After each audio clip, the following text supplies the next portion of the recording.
ዩ ጋይስ ኢትዮጵያን ፈረመች ምን ኢንክሉድ እንደሚያደርግ ልንገራችሁ። አንድ ሰው ሐኪም ቤት ከገባበት ሰዓት ጀምሮ እስኪወጣበት ያለውን ዴታ ነው የሚፈልጉት። የ100 ሚሊዮን ህዝብ ሪከርድ ለ25 ዓመት ትልኩላችሁ። ኬንያ ማለት ነው። ኬንያ ዲሰምበር 4 ነው የፈረመችው፣ ከምንም አፍሪካ ሀገራቶች በፊት ማለት ነው የፈረመችው። እና ለምን ፈረምክ ብለው ዊሊያም ሩቶን ኮርት ወስደውታል። ፍርድ ቤት ዴታና ሜዲካል ኮሚኒቲ አዲሱ የቅኝ ግዛት ስታይሎች እኔ ሆል ታይም ሳነበው በቃ ውስጤ እያመመኝ አንድ ምንም አለማድረግ። ሰላም ጤና ይስጥልኝ ቤተሰብ ተቆራችሁልኝ በአዲስ ቪዲዮ ተመልሼ መጣሁ። በዚህ ቪዲዮ የምንመለከተው እንግዲህ ሁላችንም መስማት ያለብን ነገር ነውና አንድ ሰነድ እንግዲህ ኢትዮጵያ ፈርማለች። በዛ ሰነድ እንግዲህ ኢትዮጵያ ህዝብ ዋጋ ይከፍልበታል የሚል ነገር አንድ ዶክተር ይዛ ወጣለችና ይሄንን የአሜሪካ ሰነድ የፈረመችው እንግዲህ ሀገራችን ኢትዮጵያ ብቻ ሳትሆን ኬንያም እንግዲህ ከኛ ቀድማ ፈርማ ነበር። ነገር ግን በዚህ ጉዳይ ላይ የኬንያ ፕሬዝዳንት ዊሊያም ሩቶ ተከሰው እንግዲህ ፍርድ ቤት ቆሞ ነው የሚገኙት። ለምን ፈረሙ በሚል በህዝቡ ተከሰው ማለት ነው። ኢትዮጵያ ደግሞ እንግዲህ እስካሁን ምንም ስታረቅ እየተመለከታለን የምንገኘውና ምንድነው ጉዳዩ? ብንፈርም ችግሩ ምንድነው? ምንስ ያስከተለ የሚል ነገር የማስመለከታችሁ ነው የሚሆነው። ላይክ እና ሼር ማድረጋችሁን እንደዚሁ ደግሞ እስከ መጨረሻ ማየታችሁንና ለሚመለከቱ አካል ሙሉ ሼር ማድረጋችሁን እንዳትረሱ። ሰብስክራይብ ምንድነው የማታረጉት? ለምንድነው የማታረጉት? አሁን ማርጉ። ያው እንግዲህ እንደሚባለው ሃይማኖት የግል ሀገር የጋራ ነውና በሀገር ጉዳይ ላይ በጋራ ሁላችንም ማውራት ያለብን ነገር ነውና እስቲ የዶክተሯን ሙሉ ቪዲዮ ሰምተን እንመለስ። ዩ ጋይስ ኢትዮጵያን ፈረመች። ስለምን እንደማወራላችሁ እንገራችሁ። ስለ አሜሪካ ፈርስት የሚለውን ግሎባል ሄልት ዲል አለ አይደል? ኢትዮጵያን ፈረመች አሁን ዲሰምበር 23 ላይ። ወይኔ ኬንያ ማለት ነው። ኬንያ ዲሰምበር 4 ነው የፈረመችው፣ ከምንም አፍሪካ ሀገራቶች በፊት ማለት ነው የፈረመችው። እና ለምን ፈረምክ ብለው ዊሊያም ሩቶን ኮርት ወስደውታል። ፍርድ ቤት ጃንዋሪ 16 ለጃንዋሪ 16 ተቀጥሯል። ለምን እንደፈረመ እንዲያስረዳ ማለት ነው። ዲሉን ልንገራችሁ። ኢትዮጵያ የፈረመችውና ኬንያ የፈረመችውን በማነጻጸር ላስረዳችሁ። በይዶ ኢትዮጵያና ኬንያ ብቻ አይደለም የፈረሙት፣ እነ ናይጄሪያ እነ ሩዋንዳ ምናምን። ግን ማንም ሰው ምንም የጠየቀ የለም። ኬንያውያኖች ብቻ። እኔ ግን ኬንያኖች በጣም አድናቂያቸው ነኝ። ኬንያኖች ብቻ ናቸው የጠየቁት። አይ ቲንክ እንዳለ 40 ፔጅ ራሱ ያነበቡት አገራቶች የኬንያ ፒፕል ብቻ ናቸው የሚሆኑት። ሌላው ዝም ብሎ ብቻ ብሩን ለማግኘት ነው የፈረመው። ዲሉ ምን መሰላችሁ? እንደ ድሮ ዩኤስኤአይዲ ምናምን የለማ። እንደ ድሮ ኤንጂኦ ምናምን ፈንድ አይደረግም ነው አሜሪካ የምትለው። አሁን ባይላትራል በቃ ገቨርንመንት ቱ ገቨርንመንት። ይሄኛው መንግስት የአሜሪካ መንግስት ለኢትዮጵያ መንግስት ቀጥታ ዳይሬክትሊ ብሩን ይሰጣል። የተመደበልን ገንዘብ ደግሞ 1.6 ቢሊዮን ዶላር ነው። ለኬንያ የተመደበላት 2.5 ቢሊዮን ዶላር ነው። ከዛ ውስጥ ኢትዮጵያ ወደ 400 ሚሊዮን ምናምኑን ዶሜስቲክሊ ፋይናንስ ማድረግ አለባት። የተቀረውን አሜሪካ ትሰጣታለች። ኬንያ ደግሞ 2.5 ውስጥ ወደ 1.8 ነው እንደዛ ዩኤስ ፈንድ ታደርጋለች። ኬንያ ደግሞ ወደ 800 ምናምን ሚሊዮኑን በራሳቸው በዶሜስቲክ ፋይናንሲንግ። ከዛ ዶሜስቲክ ፋይናንሲንግ ደግሞ ስናካሄድ ማለት ነው ከወርልድ ባንክ ተቀብለን ምናምን ማድረግ አንችልም። ራሳችን እዛው በዶሜስቲክሊ ነው ፈንድ ማድረግ የምንችለው እንጂ ከሌላ ኤክስተርናል ፈንድ አድራጊዎች ወስደን ምናምን አሜሪካ ይሄንን ብር ለኢትዮጵያ ምንድን ነው እንድታደርግላት የፈለገችው? ኢትዮጵያ የጠየቀችው ዲጂታል ኢንፍራስትራክቸር እንድትዘረጋበት which is እንዳለ ሄልዝ ኬር ሲስተሙን ዲጂታላይዝ አድርጉልን ነው። ላቦራቶሪውን ዲጂታላይዝ ምናምን አዘምኑልን ብላ ነው የጠየቁት። ስለዚህ ዲጂታላይዝ ሲያደርጉ የኛ ሄልዝ ዴታ አላቸው ማለት ነው። ፉል አክሰስ ነው የተሰጣቸው። ኢማጂን ፉል አክሰስ፣ የ100 ሚሊዮን ህዝብ ዴታ ፉል አክሰስ ማድረግ ይችላሉ እነዚህ ሰዎች። ኬንያ ኖ እኛ ዲጂታል እንድታደርጉልን አንፈልግም፣ የምንፈልገው ፕራይቬሲያችን ነው። ስለዚህ ምን ኢንክሉድ እንደሚያደርግ ልንገራችሁ። አንድ ሰው ሐኪም ቤት ከገባበት ሰዓት ጀምሮ እስኪወጣበት ያለውን ዴታ ነው የሚፈልጉት። በቃ ገባ፣ ታከመ፣ ዴሞግራፊው ማን ነው፣ ስንት አመቱ ነው፣ እሺ ምን ላቦራቶሪ ተካሄደለት፣ ውጤቱ ምን ነበር፣ ምን መድኃኒት ተሰጠው ነው፣ ኤቭሪቲንግ ዲቴይሉን፣ የብለድ ሳምፕሉ ምና ኤቭሪቲንግ ነው የሚፈልጉት ማለት ነው፣ ዴታውን የሚፈልጉት። ሌላው ኤምኦዩ ላይ ማለት ነው ያለው፣ እዛ ዲሉ ላይ ያለው ሁለተኛው ያጣላው ኬንያ ውስጥ ስፔስመን ሼሪንግ ነው። ምንድነው ስፔስመን ሼሪንግ ማለት? አሁን ለምሳሌ እኛ ጋር መርበርግ ነበረ አይሆንም ባለፈው። ልክ እሱ በታየ በ5 ቀናት ውስጥ ፊዚካል ስፔስመን ወደ ዩኤስ መላክ አለበት ነው የሚለው ህጉ። ዩኤስ ሄድና ሲዲሲን ኦር ላይክ የዩኤስ ፕራይቬት ገቨርንመንቶች ፕራይቬት ሴክተሮች ያዩታል፣ ይመረምሩታል። ከዛ መድኃኒት ይሰሩለታል ወይ ደግሞ እንትን ይሰሩለታል፣ ምንድነው ክትባት ይሰራለትና መጥቶ ያ እንትን መድኃኒት መጥቶ ለኛ ወይ $1,000 ወይ $2,000 ምናምን ይሸጡልናል ማለት ነው። እና ኬንያን የሚሉት ምንድነው ፈርስት ኦፍ ኦል አሉ ስፔሲሜንን ወስዳችሁ ከሰራችሁ የኛ ቤነፊት ምንድነው ነው እነሱ እያሉ ያሉት። ፓተንት የምታደርጉት እነሱም አላማቸው አክቹሊ ፓተንት ማድረግ ነው።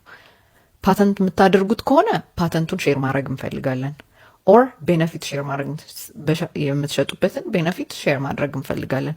ወይ ደግሞ የምትሰሩትን ክትባት ወይንም መድኃኒት በቺፕ ዋጋ ነው ኬንያ መግዛት ያለባት። ወይ በነፃ ነው መስጠት ያለባችሁ ወይ እንትኑን ቤነፊቱን ሼር ማድረግ አለብን የሚል ማን ነው ክሏ መኖር አለበት ህጉ ላይ። ኢትዮጵያ ግን እንደዛ አልጠየቀችም ነው። ኢትዮጵያ ጄኔሪክ የሆነ መድኃኒት መግዛት አትችልም። መድኃኒትም ሆነ ክትባት ዊች ሚንስ አሁን ለምሳሌ ሌትስ ዩኤስ የምትሰጠን አሁን የምታመጣልን ክትባትም ሆነ መድኃኒት ተወደደብን፣ ስለዚህ ሌላ አልተርኔቲቭ እንፈልግ አማራጭ እንፈልግ ብለን እንኳን ሄደን መግዛት አንችልም። ምክንያቱም ውሉ ላይ ምን ይላል? ባይ አሜሪካን፣ ከአሜሪካ ካምፓኒ ነው መግዛት ያለባት ኢትዮጵያ። ካልሆነ ውሉ ፈራሽ ማድረግ ትችላለች አሜሪካ ይላል። ሌላ ደግሞ $150 ሚሊዮን ቦነስ አላት። እነዚህ ነገሮች ማክበር ከቻለች ኢትዮጵያ $150 ሚሊዮን ይጨመርላታል የሚል አለ። ሜዲካል ኮሎኒያሊዝም እያሉት ነበር ኬንያኖች። ዴታና ሜዲካል ኮሎኒያሊዝም ነው ይሄ አዲሱ የቅኝ ግዛት ስታይሎቻቸው። ሌላው ደግሞ ጥላ ያስነሳው ማለት ነው እንደዚህ ቴክኒካል አድቫይዘሮች የሚባሉ አሜሪካውያን ወደ ሚኒስትር ኦፍ ሄልዝ ውስጥ ገብተው እንዲሰሩ የሚል አለ ማለት ነው ፊርማው ላይ። የአሜሪካውያን መጥተው እኛ አገር ሚኒስትር ሄልዝ ውስጥ እንዲሰሩ ነው። ኬንያ ነው አለች። ለምን የእኛን ሰዎች አንደርማይን እያረጋችሁ ነው ወይ? እና ሲቀጠል ዲሉ ራሱ አሜሪካ ፈርስት እያለ ሰው ይሄ የሚመጡት ሰዎች ለአሜሪካ ነው እንጂ የሚሰሩት ለኢትዮጵያ ወይንም ለኬንያ አይሰሩም ማለት ነው። which is አሁን ለምሳሌ ፕራዮሪቲ መስጠት የነበረብን አሁን የሴቶች ሞት ምናምን ካለ የእናቶች ሞት ምናምን ካለ ለሱ ፕራዮሪቲ መስጠት ትቶ አሜሪካዊ ስለሆነ አሜሪካ የምትፈልገውን ዴታ ብቻ ማሯሯጥ ነው የሚይዘው። ለአሜሪካ ብቻ ነው መስራት የሚችለው። ስለዚህ አንድ ሉዓላዊነቷ የተጠበቀ አገር ለምን የሌላን አገር ሉዓላዊነት ታስጠብቃለች? ኖ ዌይ፣ ይሄ ዲል መውጣት አለበት ነው የሚሉት። ሌላው ደግሞ ማለት ነው ዴታችንን አንዴ ከሄደ በኋላ ዩኤስ ሰርቨር ውስጥ ነው የሚገባው። ሰርቨር ውስጥ ከገባ በኋላ ምን ይላል ኤምኦዩ ላይ? በዩኤስ ሎ ነው ገቨርን የሚደረገው ይሄ ዴታ ይላል። ናት በኬንያ ሎ ኦር ናት በኢትዮጵያ ሎ ናት በአፍሪካ ሎ ምናምን አይደለም ገቨርን የሚደረገው። ስለዚህ ይሄንን ኢንፎርሜሽን ዴታውን ለፈለጉት ኢንሹራንስ ካምፓኒ ለፈለጉት እንትን አሜሪካውያን ማድረግ ይችላሉ ማለት ነው። የነሱ እንትን አሁን የነሱ ንብረት ይሆናል ማለት ነው አንዴ ከኛ አልፎ ከሄደ በኋላ። and they were like no እኛ ኦን ማድረግ የምንችልበት ኬንያውያኖች ኦን ማድረግ ዴታውን ኦን ማድረግ የምንችልበት መንገድ ይፈለግ እንጂ ወይንም ለነሱ እንደዚህ ፉል አክሰስ የ25 ዓመት ነው ባይቲ ለ25 ዓመት ነው አክሰስ የፈለጉት የኛን ሜዲካል ሪከርድ የፈለጉት የ100 ሚሊዮን ህዝብ ሪከርድ ለ25 ዓመት ስትልኩላቸው እሱ በቃ they will know ማለት ነው እያንዳንዱ ምን በሽታ አለበት ማን ምንድነው እንዴት ምንድን ብለዳችሁ ውስጥ ምን አለ ዲኤንኤያችሁ ውጤታችሁን እንዳለ ማለት the whole deal እኔ the whole time ሳነበው በቃ ውስጤን እያመመኝ አንድ ምንም አለማረግ እውነት በቃ ለካ ተራ ዶክተር ነኝ አልኩ ማለት ላይክ ምንም ማድረግ ለካ አልችልም። እንዴ እኛ ሀገር ሲቪል ሶሳይቲ የለም እንደዚህ ለምን እኛም ክሎ ያስፈልገዋል እኛም መጠየቅ አለብን። ኦር ኢትዮጵያ ብቻዋን ተሰሚነት አይኖራትም እንኳን የሚል ካለን ማለት ነው ከነ ኬንያ ጋር ከነ ሩዋንዳ ምናምን ጋር ተባብረን አንድ ላይ መጠየቅ እንችላለን። ኦር ኤዩ እንዲጠይቅልን ማድረግ እንችላለን። ሰርቬይላንስ ውስጥ ነን ማለት ነው 24/7 ሰርቬይላንስ እና ኢትስ ስኬሪ አይ ዶንት ኖ እኔ ምንም አለማድረጌ ብቻ አሳዝኖኛል። ባይቴ እኔ I just felt bad እውነት በጣም ያዘንኩት you have no idea በጣም ያዘንኩት እና እንደ አህጉር እውነት ተረግመናል። እንደ አህጉር ኤዩስ ምንድነው እየሰራ ያለው? ሆነስትሊ ደግሞ ኤዩ እንትን አለው ባይዜ ምንድነው ግሎባል ፓንደሚክ ትሪቲ ነው የሆነ ብቻ ዲል 20% ኦፍ የሆነ ምናምን ወደ ሀገራቶች ሚዳል የሆነ ትሪቲዎች አሉ። እሱን ራሱ እንትን ይላል የጣሰ ነው ኤምኦዩ ባይዘ እና እኔ አይደስቶ ነው። መጀመሪያ እህታችንን ማመስገን ፈልጋለሁ። እግዚአብሔር ይስጥልን እንደዚህ አይነት መሪያ ስራ ወጣችና እሷ ከመናገር በፊት እንግዲህ የሰማ አካል አለ ብዬ አላስብም። እንደተፈረመ ሰምተናል። አንድ ቦታ ላይ ምን ይሁን ማንም የሚያውቅ የለምና የኛ ሀገር ፕሮፌሰሮች የኛ ሀገር ምሁራን ዶክተሮች አይደለም 40 ፔጅ ነው እንግዲህ የተፈረመው ነገርና የያዘው 40 ፔጅ ጽሁፍ ነው እንግዲህ ጽሁፍ ውስጥ የያዘው እሱን ማንበብ የሚችል ጊዜ ያለው የኛ ሀገር ዶክተር የለም። የኛ ሀገር ዶክተር ቲክታክ ላይ ነው የሚመጠመጠው። ከዛ ስግጥ ፍምስ የሚለው ላይ ጽሁፍ ይጽፍልሃል። ፕሮፌሰር ተብሎ ይጠራል ስሙ። ከዛ ዶክተር ይባላል። ከዛ ፒኤችዲ አለው። ነገር ግን እሱ ቲክታክ ላይ ተርመጠመጠ ስለ ሰግጥ ፍምስ ስለ የሆኑ ካፕሎች ስለሆኑ ሰዎች ነው የሚጽፉት የኛ ሀገር ምሁራን ማለት ነው። ኦኬ የኛ ሀገር ምሁራን እዚህ ስለሚገኙ የሚመለከተው አካል በራሱ ይወስንና በራሱ የሚያደርገው ነገር ያደርጋል እንጂ ህዝቡ ይሳተፍበት የለም። አሁን ኬንያ ከሳ ህግ ለምንድነው ወደ ፍርድ ቤት አቅርባለች ይሄን ነገር። ይሄን ያደረገችው እንዴት ነው ከተባለ ህዝቡና የሀገሪቷ ዶክተሮች ተስማምተው ተናቦ አንቀበልም ብሎ ነው ይሄን ነገር ቢኮዝ በጣም ጎጂ ነው። ይሄ ነገር የሚጎዳው ደሃውን ብቻ ሳይሆን በነገራችን ላይ ደሃውን ብቻ ሳይሆን ሀብታም ነው ራሱ ይሄ የመድኃኒት ማምረቻ ፋብሪካ ያላቸው ሰዎች ከጨዋታ ውጪ ነው የሚሆኑት ቢኮዝ የሚመጣው መድኃኒት ሁሉ ከነሱ ነው የሚገዛው እንጂ እዚህ ሀገር ውስጥ የሚመረት መድኃኒት ተቀባይነት አይኖረውም ማለት ነው። ወይ ደግሞ ማንንም ሊቀበላቸው አይችልም። ለምን እዛ ተፈርመዋልና ከዛው ከአሜሪካ መጣ። ከዛ ውጪ ደግሞ በጣም ጎጂ የሚያደርገው የሁሉም ሰው ዲኤንኤ ካላቸው እንግዲህ ሰርች አድርጌ ያገኘሁት ነገር በዚህ ጉዳይ ላይ እውቀቱ ያላችሁ ኮሜንት ላይ አብራሩልን። ኮሜንት ላይ አብራሩ ደግሞ ቪዲዮ ስሩና ታች ቴሌግራም ሊንክ ያለ በዛ በኩል ላኩልኝ አቀርብላችሁ ለዚህ ጋር እንግዲህ ምክንያቱም የሀገር ጉዳይ ስለሆነ ነገ የምንጎዳው እኛው ከዛ ደግሞ ልጆቻችን ስለሆኑ ማለት ነውና ትልቁ ጉዳቱ ምንድነው? ዲኤንኤያችን ካላቸው ትዝ ካላችሁ ከዚህ በፊት ኮሮና የሚባል በሽታ ሀገራችን ዓለማችን ላይ ተከስቶ ነበረ። ያንን በሽታ ያመረተችው ቻይና ናት። ከዛ በተነች ከዛ ደግሞ ለቀቀችው የሚባል ነገርም አለ። ከቻይና ስለተነሳም ራሳቸው ላብራቶሪ ውስጥ አምርተው አብቆቱ ነው እንደዚህ ያደረጉት የሚባል ነገርም አለና ሰርች አድርጋችሁ እሱንም ማየት ይችላልላችሁ ማጣት ይችላልላችሁ። ነገር ግን አሁን የተባለ የሚገኘው ዲኤንኤያቸው ካላቸው ያንን ዲኤንኤ ይጠቀሙና ምን ያደርጋሉ? በሽታ ያመርታሉ። ለዛ በሽታ ራሳቸው ማን ይሰሩልሃል። ኦኬ ከዛ በሽታውን ሊጥሉልሃል። መድኃኒቱን ከነሱ ትገዛለህ። ተጠቃሚው እነሱ ናቸው። አሜሪካ የትኛው ነገር ስታደርግ ሀገሪቷን የሚጠቅም ከሆነ ብቻ ነው። ይሄ ግልጽ ነው፣ የታወቀ ነገር ነው። ኦኬ መብታቸው ነው። እሷን የሚጠቅማት ሆነ ታደርጋለች፣ የማይጠቅማትን አታደርግምና ማንንም በነጠላ ለማንም ምንም ማድረግ አይችልምና ሀገራችን ግን በዚህ መንገድ ይሄ ነገር ፈርማለች። ማንም የጠየቀ የለም። ለምን ተፈረመ? ምንድነው ጉዳቱ? ጥቅም የሚል ነገር ያጂ የለም። አይደለም 40 ፔጅ ጽሁፍ የኛ ህዝብ ለማንበብ በቂጡ እንግሊዘኛ ራሷን ማንበብ የሚችል ባለስልጣን አለን ወይ? እግዚአብሔር ይወቀው። ሰው በጣም የሰንናገርና ለማንኛውም በዚህ ላይ ተነሳዋችሁን አስቀምጡበት። የመልእክታችሁ አካል በዚህ ጉዳይ ላይ ማብራሪያ በሰጡን በጣም ደስ ይለናል። በዚህ ጉዳይ ላይ ማለት ነው በጣም ደስ ይለናል። ቀጣይ ላይ በዚህ ጉዳይ ላይ አዲስ ነገር ከተባለ ይዤላችሁ የምንቀርብ ነው የሚሆነው። ወደ ቀጣይ ቪዲዮ እንሂድ። ንውስቲ ክርስቲያኖች በዓላማ እንድንጠፋ እየተሰራብን ያለ ዓላማ እስከመቼ እንደምንኖር እንነጋገር እስቲ። ኢትዮጵያ ውስጥ ብዙ ማይተብ ያሰረ ክርስቲያን አለ ተብሎ ይታመናል። ግን ጥያቄው ከዚህ ሁሉ ክርስቲያን ቤተክርስቲያንን ለራሱ ፍላጎት ማይጠቀምባት ማን ነው?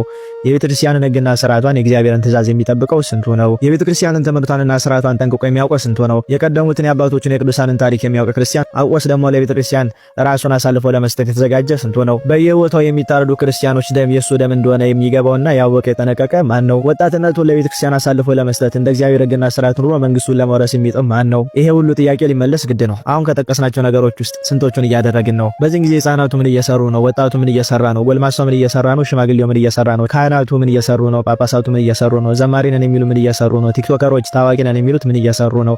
ይሄም መመለስ አለበት። ማወቅ ያለባችሁ ነገር አሁን እኛ ተኝተንበት ካለን ጥልቅ እንቅልፍ ውስጥ የሚያነቁ ብዙ ደውሎች ተደውለውልን ነበር። ገረኛ የራሳችን ጥቅም በልጦብን ከቤተ ክርስቲያን ይልቅ የራሳችንን ፍላጎት አስቀድመን መሰደዱ፣ መታሰሩ፣ ስለ ቤተ ክርስቲያን ብሎ መሞቱ አስፈርቷል።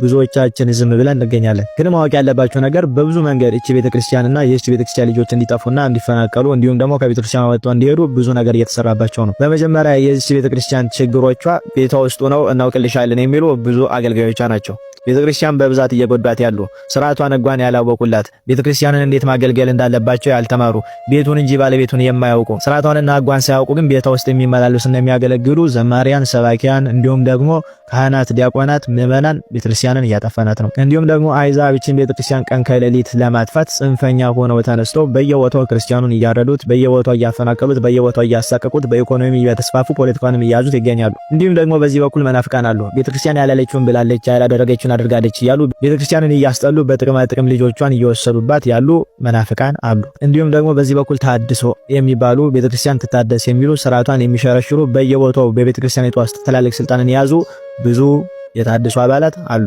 በዚህ በኩል ስንመለከት ደግሞ ግማሹ ምዕመን ካለመማሩ የተነሳ ሆሴ በመጽሐፉ ሕዝቤ እውቀትን ከማጣት የተነሳ ጠፍቷል ብሎ የተናገረው የተፈጸመባቸው አጥማቂያንን ባይታዊያንን የሚሉትን ሰዎች የሚከተሉ ለነሱ ገንዘባቸውን የሚጨርሱ ሂደው ጸበል ቦታ እየተጠመቁ ፈውስን የማያገኙ ፈውስን ካገኙም በኋላ ደግሞ የነሱ ባሪያ ሆነው የሚቀሩ ሰዎችን የሚከተሉ እግዚአብሔርን የረሱ ሰዎችን የሚያመልኩ ብዙ ክርስቲያኖች ተፈጥሯል።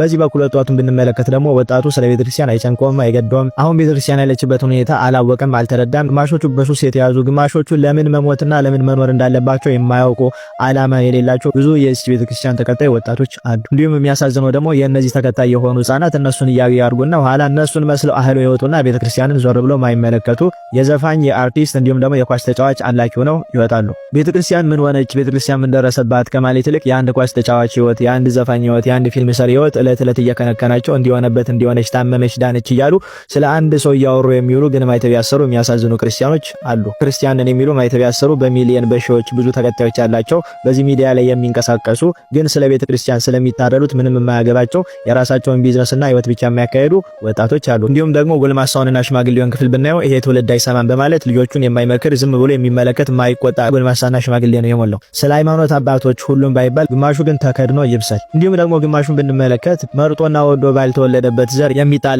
አባትና እናቱ ከወለዱት ውልደት ይልቅ ቤተክርስቲያን በመንፈስ ቅዱስ የወለደችን አወላለድ እንደሚበልጥ ያላወቁ በክርስትና ህይወታችን አንድ እንደሆነን ያልተረዱ የአንድ ግንድ ቅርንጫፎች እንደሆነን የአንድ ራስ ብልቶች እንደሆነን ያልተረዱ በዘር ተከፋፍለው እቺን ቤተክርስቲያን አሳልፎ የሚሰጡ ሲገድሉም ሲሞቱም ክርስቲያንን እየገደሉ እንደሆኑ ያላወቁ ያልነቁ ሲገድሉ የሆነ ገሌን ብሔር የሚገሉ የሚመስላቸው ብዙ ክርስቲያኖች ተፈጥሯል። ስለ ቤተክርስቲያን የማይገዳቸው ግን ቤተክርስቲያን ደግሞ ዝም ከፍላቸው ብዙ አገልጋዮችም አሉ። ወጥተው የማይናገሩ ሰውን የማያነቁ ህዝቡን የማያነቁ ስለምንም ስለማንም የማይገዳቸው ኪሳቸው ደሞዛቸው አይጉደልባቸው እንጂ ቤተክርስቲያን ምንም ብትሆን ተሽጣ የድርሻችሁ ይሰጣችሁ ቢባሉ አዎ ይሰጠን የሚሉ ብዙ አገልጋዮች እዚህ ቤተክርስቲያን ውስጥ አሉ። ስለዚህ በዚህ አይነት ስንሄድ ብዙ ማይተብ ያሰረ ግን ክርስቲያን ያልሆነ ብዙ ሰው አለ ማለት ነው። ስለዚህ አሁን ከገባንበት ጥልቅ እንቅልፍ ንቃ። የሚሞተው ክርስቲያን የኛ ሞት ነው፣ የሚገደለው ክርስቲያን የኛ መሞት ነው። እኛ በአንድ ግንድ ላይ የበቀልን ቅርንጫፎች ነን። የኔ መቆረጥ የናንተ መቆረጥ የኔ መሆን አለበት። ስለዚህ እኔ እስካልተነካው፣ ቤቴ እስካልተቃጠለ፣ እህቴ እስካልተደፈረች፣ አባቴ እስካልተገደለ ድረስ ምንም አይደለም ብላችሁ የምታስቡ ክርስቲያኖች የጊዜ ጉዳይ እንጂ ዳሩ መሃል መሆኑ አይቀርም። ስለዚህ ነቅታችሁ ቤተክርስቲያናችሁን እለት ጎብኟት፣ ቤተክርስቲያናችሁን ጠብቋት። ቤተክርስቲያኗን የሚያመነምኑ ምዕመኖቿን የሚያደህዩ በቤተክርስቲያን ተጠግተው የሚበለጽጉ ብዙ ሰዎች እንዳሉም ተረድታችሁ እነዚህ ሰዎች እወቁባቸው። ለማን መስጠት እንዳለባችሁ፣ ማንን መርዳት እንዳለባችሁ እወቁበት። ቤተክርስቲያን እለት ተከታተሏት። የቀደሙ የአባቶቻችሁን ቅዱሳንን ታሪክ እዩ፣ መርምሩ።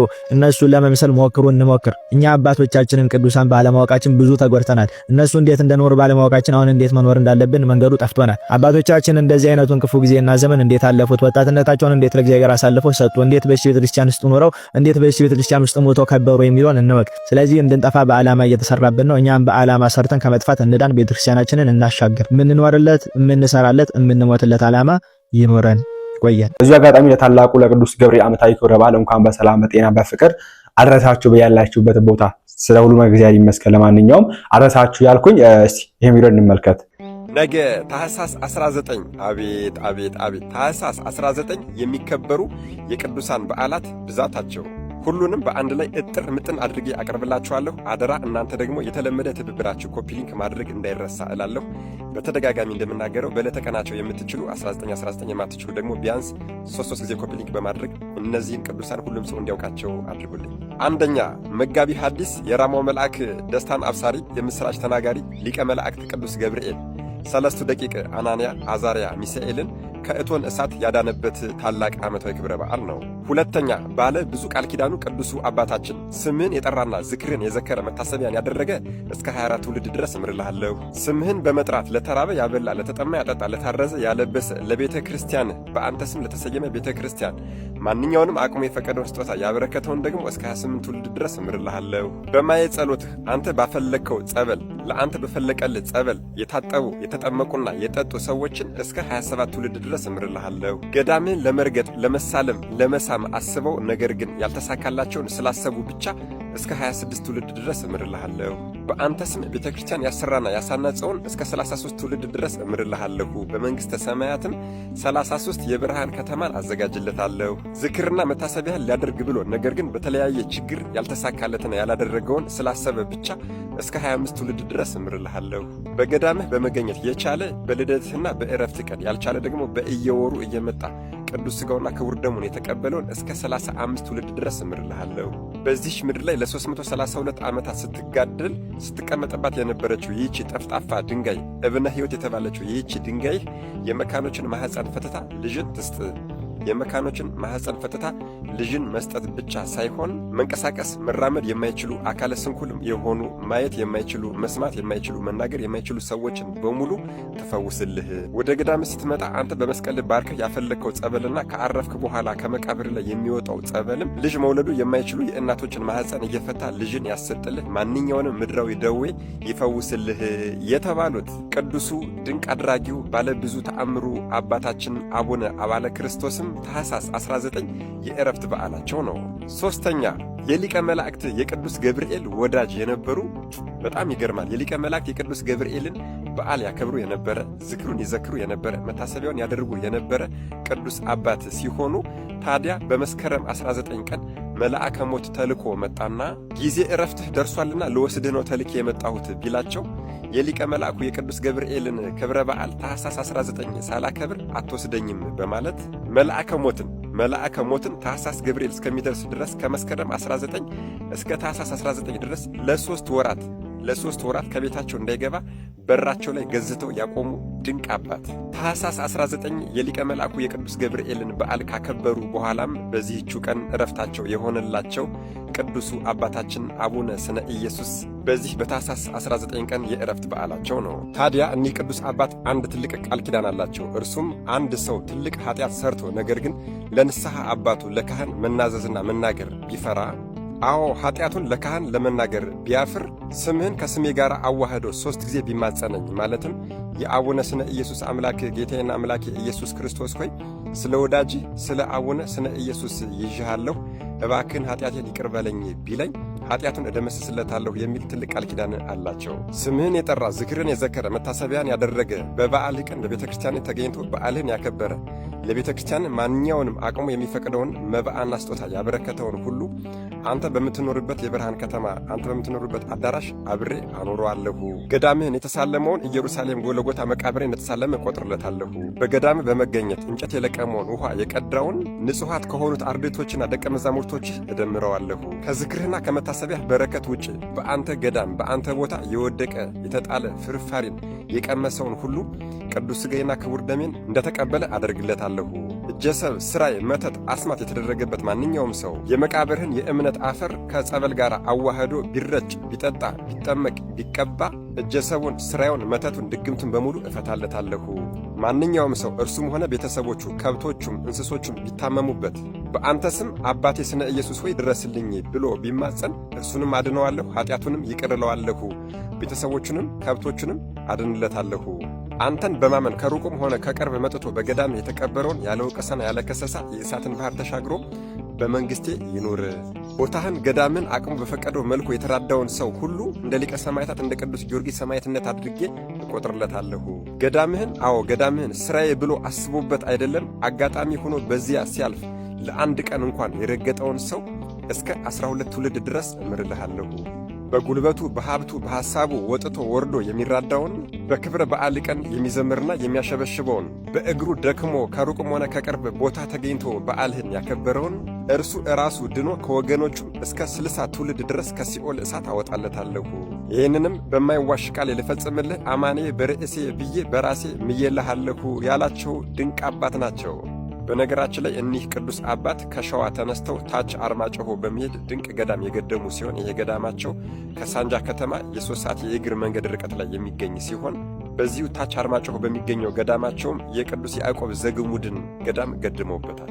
አራተኛው በዚህ በታኅሳስ 19 ቀን የምናከብራቸው ቅዱሱ አባታችን ደግሞ ቅዱስ ዳንኤል ዘተንቤን ወይም ደግሞ ሐዲስ ዳንኤል በመባል ይታወቃሉ። እርሳቸውም ሀገራቸው ትግራይ ሲሆን በቅዱሱ ንጉሥ በአጼ ዘርዓ ያዕቆብ ዘመነ መንግሥት የነበሩ ሲሆን የአጼ ዘርዓ ያዕቆብ መጽሐፈ ነገሥት ተርጓሚ ሲሆኑ የቅዱሱ ንጉሥ የአጼ ዘርዓ ያዕቆብን ከሰማይ የወረደላቸውን ቅዱሱን መስቀላቸውን ይዘው ሲጋደሉ የነበሩ ድንቅ አባት ናቸው። እኒህ ቅዱስ አባት በ40 ቀን አንዴ ነበር የሚበሉት። ታዲያ በንጉሱ በአጼ ዘርዓ ያዕቆብ ከሰማይ በወረደላቸው መስቀል ሙታንን እያስነሱ ድንቅ ተአምራትን እያደረጉ ከኖሩ በኋላ በታኅሳስ 19 ቀን እረፍታቸው ሆኖላቸዋል። ይህንን ከሰማይ የወረደውን የንጉሱን መስቀልም ትግራይ በመውሰድ ውቄን ቅዱስ ገብርኤል ገዳም ውስጥ በክብር አስቀምጠውታል።